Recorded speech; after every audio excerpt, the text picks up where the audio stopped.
Од понеделник ќе започнат преговорите со синдикатите за подготовка на нов колективен договор за припадниците на армијата, најави министерот за одбрана Владо Мисајловски.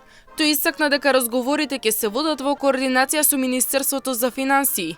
Според најавите, до следната година се предвидува зголемување на платите и на бодовите за нивна пресметка.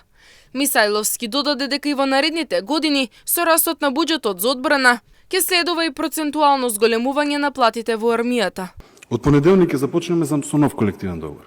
Еве сакам лично се благодарам на премиерот и на министерката, до следната година ќе се зголемат платите во армијата.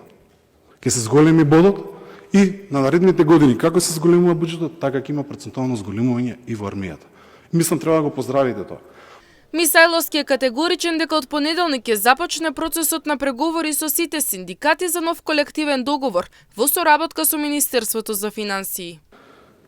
Втора работа, од понеделник ќе седнеме заедно со сите синдикати, ќе разговараме за колективниот договор и тоа ќе го водиме заедно со Министерството за финансии. Еве ви кажувам, заедно со Министерството за финансии. Се оно што е добро, нормално ќе задржиме, ако може да подобриме, ќе подобриме. Но ако нешто не чини, ќе тргнеме. Знаете дека има иницијатива од Уставен суд, некои работи се тргнати, треба да се тргнати и така натака. Но никој нема ништо да скрати. Ја би сакал од првата година све да се зголемува, и плати и така натака. Но колку средства имате, така треба да го менеджирате процес. Мисајловски нагласи дека Министерството работи и на сервисирање на обврските од минатото, особено по основна тужби, за кои секоја година се исплаќаат средства за неколку илјади случаи.